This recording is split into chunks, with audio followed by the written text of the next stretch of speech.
우리는 때때로 너무 절망적인 사람을 만나게 될 때에 우리가 그에게 해줄 수 있는 것이 아무것도 없다라는 것을 느끼게 되어집니다.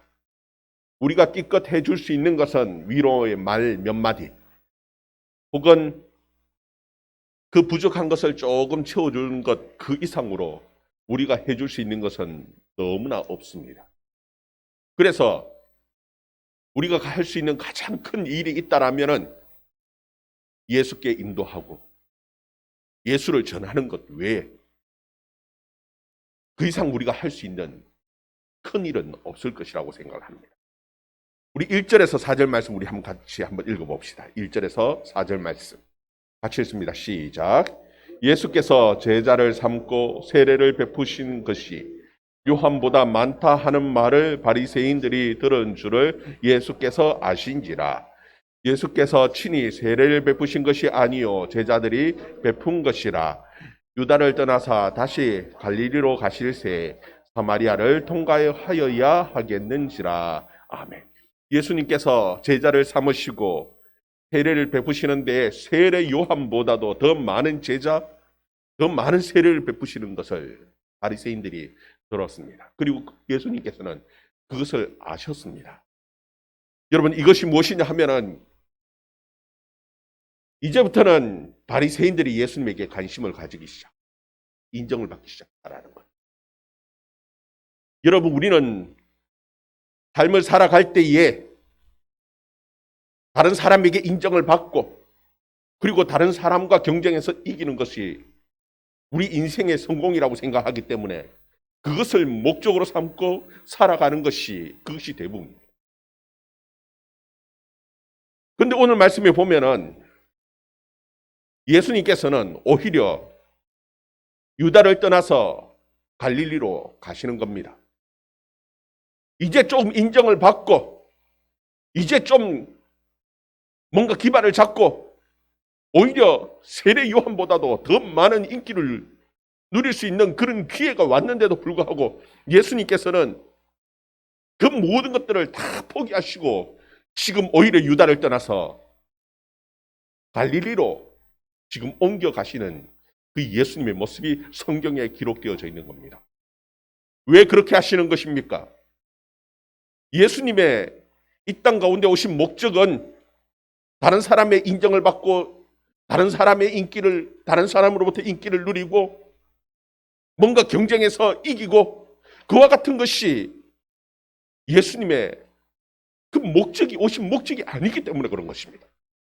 예수님께서 이 세상에 오신 가장 중요한 이유는 죄인을 찾아오셨습니다.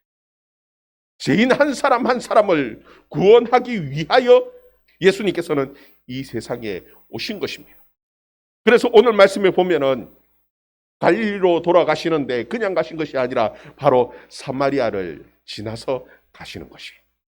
우리 5절 6절 말씀 또 한번 읽어봅시다. 5절 6절 말씀 같이 읽습니다. 시작. 사마리아에 있는 수가라 하는 동네에 이르시니 야곱이 그 아들 요셉에게 준 땅이 가깝고 거기 또 야곱의 우물이 있더라. 예수께서 길 가시다가 피곤하여 우물 곁에 그대로 앉으시니 때가 6시쯤 되었더라. 아멘. 예수님께서는 사마리아를 지나가시면서 특별히 수가라 하는 동네에 들르셨습니다. 그곳에 야곱의 우물이 있었습니다. 예수님께서는 야곱의 우물에 곁에 앉으셨습니다. 그때의 시간이 6시쯤 되었다 하고 시간을 기록하고 있습니다. 여러분, 이 6시라는 것은 우리 시간으로 환산을 하면은요 쉽습니다. 환산하는 방법은 더하기 6을 하면 됩니다. 그럼 몇입니까? 12시입니다. 가장 뜨거운, 이 팔레스타인에서 가장 뜨거운 정오 12시에 예수님께서는 그 우물 곁에 앉으셨습니다. 왜 12시 그 시간을 요한이 기록했을까? 사실 그 시간대는요 팔레스타인은 너무너무 뜨겁기 때문에 일반적으로 물을 기르러 오는 사람이 없어요. 보통 물을 기를 때에는 해가 질 시간 혹은 해가 뜰 시간 선선할 때에 물을 기르러 오는 것이 그것이 일반적입니다. 거기다가 이 수가성의 사람들은 얼마나 야박한지 물을 뜰 수 있는 두레박도 치워버렸습니다. 사람이 오지 않는 그 시간에 두레박도 없는 그 물을 뜰 수 없는 그 우물 곁에 지금 예수님께서 앉으신 겁니다. 왜 예수님께서는 그곳에 제자들과 함께 있지 않고 그 수가성에 그 우물가에 그것도 그 때볕 그 12시에 그곳에 앉으셨는가? 다른 이유가 아닙니다. 한 여인을 만나기 위해서. 지금 예수님께서는 그곳에 찾아가시고 그곳에 앉아 계신 것입니다. 여러분, 우리는 생각할 때에 예수님께서 우연히 사마리아를 지나가시다가 우연히 그곳에서 한 여인을 만난 것처럼 생각할 수도 있지만 그렇지 않다라는 겁니다. 예수님께서는 한 여인을 만나기 위해서 지금 그 우물가에 찾아오셨습니다. 여러분, 우리의 삶을 돌아볼 때에도 우리가 예수를 믿게 되어진 것이 그냥 우연히 예수를 믿게 되어진 것 같이 생각되어지기도 합니다. 그러나 절대 그렇지 않다는 겁니다. 예수님께서 나 한 사람을 구원하기 위해서 나를 찾아와 주시고 나를 만나 주셨기 때문에 내가 예수를 믿고 구원의 이 은혜를 누리게 되어지는 것입니다. 이것이 은혜입니다. 예수님께서는 그 수가성리에서 여인을 만나셨습니다. 이 여인은 남들이 아무도 찾아오지 않는 그 시간, 그 정오 때볕에 물을 길러 왔습니다. 이 여인은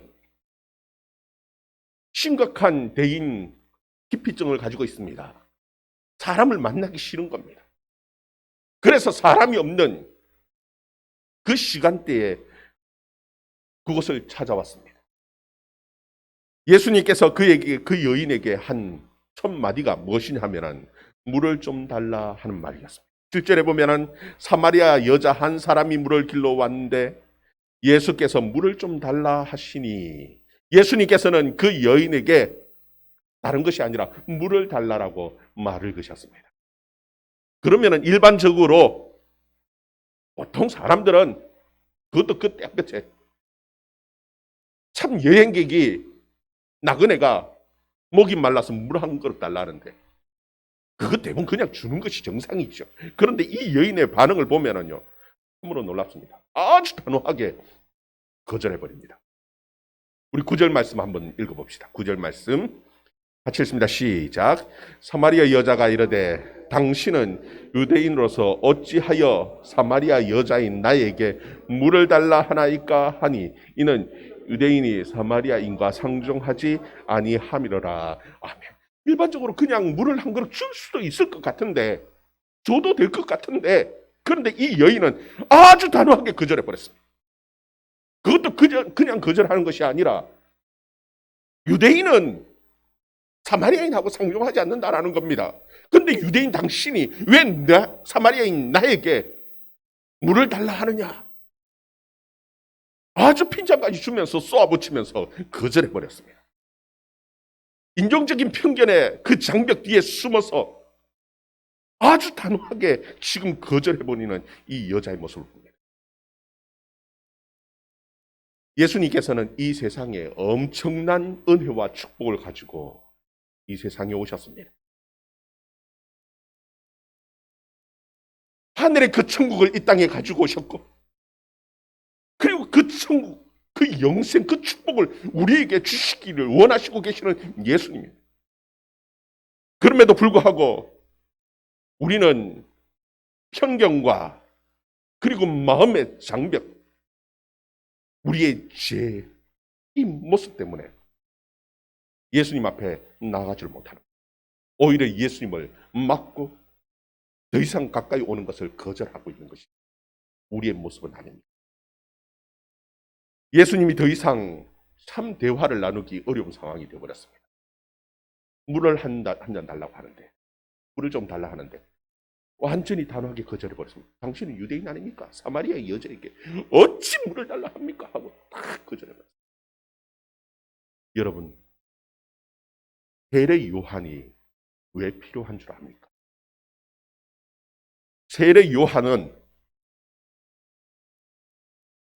그 그리스도 앞에 먼저 와서 높은 산을 깎아서 평지가 낮은 골짜기를 높여서 평탄한 평지가 되게 하는 것이, 이것이 세례 요한이 할 일이었습니다. 여러분, 우리의 마음이 너무너무 교만하기 때문에 예수님을 받아들이지 못할 때가 많죠. 우리의 마음이 또 때로는 너무너무 낮아져 있기 때문에 하나님의 말씀을 받아들이지 못할 때가 너무 많았습니다. 여러분, 그 당시에 바리새인들은, 그 유대인들은 마음이 너무 교만했습니다. 그래서 예수님의 말씀을 잘 받아들이지 않습니다. 지금 이 사마리아 여인은 그 마음이 너무너무 낮아져 있습니다. 그래서 지금 예수님을 거절하고 거부하는 겁니다. 여러분, 우리의 주위에 보면은 하나님의 말씀을 잘 받아들이는 사람 참 귀한 복이죠. 그런데 대부분의 사람들은 그렇지를 못합니다. 너무 교만하든지 아니면 너무 이 마음이 낮아져서 하나님의 말씀을 받아들이지 못하는 경우들. 그럼에도 불구하고 예수님께서는 이 마음에 담을 쌓고 거절하는, 거부하는 이 사마리아 여인에게, 예수님에게 관심을 가지도록 도전을 하고 계셔요. 우리 10절 말씀 봅니다. 10절 말씀 같이 봅니다. 시작. 예수께서 대답하여 이르시되 내가 만일 하나님의 선물과 또 내게 물 달라 하라 이가 누구인 줄 알았더라면 내가 그에게 구하였을 것이요 그가 생수를 너에게 주었으리라. 아멘. 지금 예수님께서는 하나님의 귀한 하나님의 선물을 가지고 왔다라는 것. 지금 예수님께서는 피곤하여 물을 좀 달라고 하는 여행객이 아니라 그에게 선물을 주기 위해서 온 사람이라고 자기 자신을 소개하고 있는 겁니다. 그것도 그냥 선물이 아니라 너무나 귀한 생수를 주겠다고 말씀합니다. 여러분, 오늘날 팔레스타인에 그 유정, 그 기름이 나는 그 유정을 가지고 있다라면 큰 부자겠지만 그 당시에는 기름 그게 부자가 아닙니다. 우물을 가지고 있는 게 부자입니다. 근데 예수님께서는 지금 그에게 펑펑 샘솟는 생수를 예수님께서 주겠다고, 하나님의 선물을 가지고 왔다고 말을 하는 겁니다. 이 여인의 생각이 복잡해졌어요. 아무리 봐도 예수님이 별 볼 일 없어 보이는데 선물을 가지고 왔다고 하는데 도대체 무슨 선물일까? 그래서 이 여인이 하는 말이 무엇입니까? 11절 12절에 보면은 여자가 이르되 주여 물 길는 그릇도 없고 이 우물은 깊은데 어디서 당신이 그 생수를 얻게 사옵나이까? 우리 조상 야곱이 이 우물을 우리에게 주셨고 또 여기서 자기와 자기 아들들과 짐승이 다 마셨는데 당신은 야곱보다 크니까. 지금 예수님을 보면서 머릿속으로 온갖 계산들을 하고 있는 겁니다. 이 여인이. 선물을 주겠다고 하는데 선물을 줄 만한 사람이 있는가? 되는가? 그것도 선물도 그냥 선물이 아니라 생수를 주겠다고 하는데 보니까 생수는 고사하고 아무것도 줄 수 있는 형편이 아닌 것 같아요. 뭐 그릇도 없어가지고 뚜레박도 없어가지고 그 우물에서 물도 하나 못 뜨는 이 사람이, 그래서 자기에게 물 한 잔 달라고 그렇게 부탁하는 이 사람이 도대체 뭘 줄 수 있을까? 그러면서 얘기하는 것이 당신이 야곱보다 큽니까? 이 야곱은 이 우물을 통해서 그의 자식들과 그의 짐승들 그 다 먹고 마시고 지금 우리 후손들까지 다 수천 년이 지났는데 그 우물에서 지금 먹고 마시고 있는데 당신은 야곱보다 큽니까? 하고 하시는 거예요. 예수님께서 주시고자 하시는 그 생수가 도대체 무엇입니까? 예수님께서 주시려고 했던 그 하나님의 선물, 그 여인에게 찾아와서 주시려고 했던 그 귀한 선물이 도대체 무엇이냐? 우리 13절 14절 말씀 한번 또 읽어봅시다. 13절 14절 말씀 같이 읽습니다. 시작. 예수께서 대답하여 이르시되 이 물을 마시는 자마다 다시 목마르려니 내가 주는 물을 마시는 자는 영원히 목마르지 아니하리니 내가 주는 물은 그 속에서 영생하도록 솟아나는 샘물이 되리라. 아멘. 예수님께서 주시고자 하시는 물은 영원히 목마르지 않는 물, 영원히 우리 속에서 솟아오르는 그 생수를 주시겠다고 말씀합니다. 여러분, 이 생수가 뭡니까? 사도 바울은 고린도전서 10장에서 우리 조상들은 모세와 함께 구름과 바다를 지나면서 다 세례를 받았다. 세례를 받은 후에 신령한 음식을 먹고 신령한 음료를 마셨는데 이 신령한 음료는 반석에서 샘솟는 그 신령한 생수인데 그 반석은 그리스도라고 분명하게 말씀합니다. 여러분, 우리에게 주시고자 하시는 그 예수님의 그 생수의 근원 되시는 그 예수님 자신을 주시기를 원하셨던 것입니다. 우리의 근본적인 문제, 우리가 살아가면서 힘들어하는 그 모든 문제를 해결할 수 있는 그 분은 예수 그리스도밖에 없습니다. 이 여인의 그 고민스러운 문제를 해결할 수 있는 그 분은 바로 예수 그리스도. 그래서 예수님은 예수님 자신을 선물로 주시기를 원하셨던 것입니다. 이 여인은 예수님의 그 생수 이야기를 들을 때 기가 솔깃해졌습니다. 그래서 내가 이젠 더 이상 이 땡볕에 이 뜨거운데 다른 사람의 눈을 피해서 물길로 오지 않도록 그 생수를 내게도 달라고 부탁을 해요. 15절 16절에 보면 여자가 이르되 주여 그런 물을 내게 주사 목마르지도 않고 또 여기 물길로 오지도 않게 하옵소서.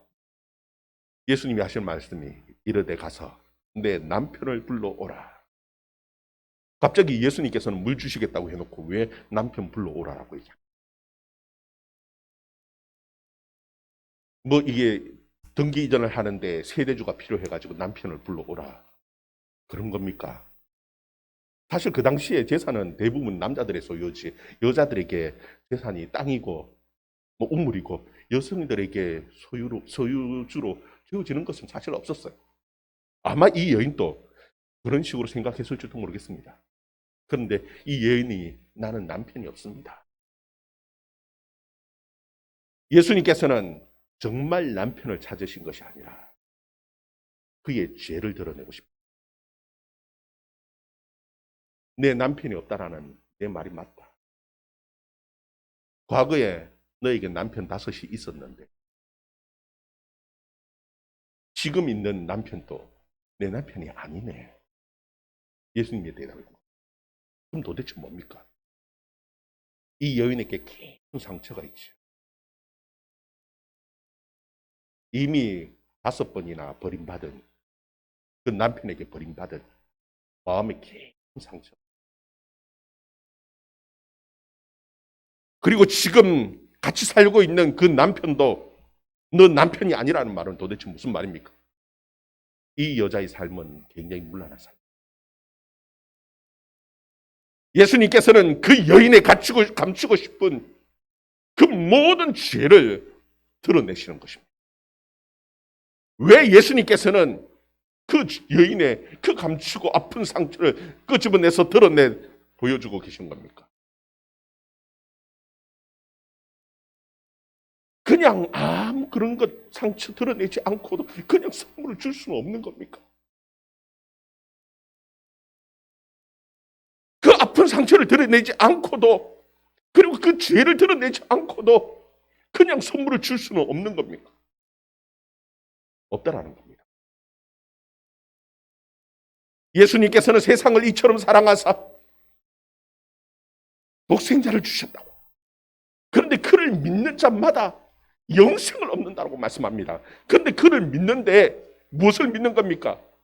예수님께서는 나의 죄 때문에 이 세상에 오셨고 십자가를 죽으신 것은 바로 나의 죄 때문이고 나의 죄에서 나를 구원하기 위하여 오셨다라는 그 사실을 믿는 것인데 내가 내 죄를 인정하지 않고 내 죄를 드러내지 않고 내 죄를 시인하지 않고는 우리가 예수를 믿을 수 없기 때문에. 내가 죄인인 것을 고백하지 않고는 예수를 믿을 수 없기 때문에 예수님께서는 그 여인의 죄를 드러내십니다. 여러분, 우리는 그냥 얼렁뚱땅 대충 죄를 감추고 그렇게 신앙생활하고 그렇게 해서 하나님의 복을 누릴 수 있고 얻을 수 있다고 생각하는데 사실 그렇지 않아요.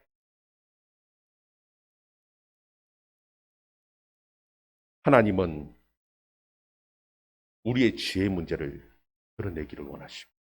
우리가 죄인이기 때문에 예수 그리스도를 붙들고 예수 그리스도에게 우리의 죄의 문제를 해결하고 영생의 축복을 누리고 살아가기를 원하시고 계십니다. 여러분, 다윗이 바세바와 죄를 짓고 난 다음에 1년 동안을 하나님께서 기다려주셨어요. 1년 동안을 기다리는데 다윗이 하는 것은 어떻게든지 죄를 감추려고 합니다. 그 죄를 감추기 위해서 심지어는 살인까지 저버려요. 죄를 드러내지를 못해요. 스스로 죄를 드러내지를 못해요.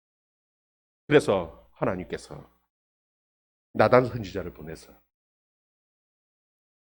다윗이 그 힘으로 결국은 자기 죄를 드러내고 신할 수밖에 없도록 하나님께서 만드셨어요. 그 이후에 다윗이 하나님 앞에 회개하며 울며 회개하는데요, 심상을 띄울 만큼 눈물을 하나님 앞에 회개하는 거예요. 그리고 하나님께서 그 다윗을 회복시켜 주셨습니다. 여러분, 하나님의 은혜는 그냥 주어지지 않습니다. 그냥 대충 덮어놓고 감추고 그리고 하나님의 은혜를 누리고 그렇게 살아가겠다고 하는 그 자체가 사실은 불가능합니다. 그래서 예수님께서는 지금 이 여인에게 엄청난 큰 하나님의 선물을 주시기를 원하시는데 그것은 그냥 되어지는 것이 아니라 너가 죄인인 것을 시인하고 그 죄인의 구주로 오신 예수를 붙들 때, 그 믿고 그에게 인생을 맡길 때에 그 하나님의 은혜가 임함을 분명하게 보여주고 계신 겁니다. 여러분, 우리에게도 마찬가지입니다. 예수님께서 우리에게 찾아오신 것은 그냥 오신 것이 아닙니다. 우리를 사랑하셔서 우리에게 엄청난 하나님의 복을 주시기 위해서, 선물을 주시기 위해서 오셨습니다. 여러분, 은혜를 구할 수 있기를 바랍니다. 다른 것이 아니라 내가 죄인임을 고백하고 내가 하나님 앞에 은혜를 구할 때 주님이 아니면 나는 살 수 없습니다.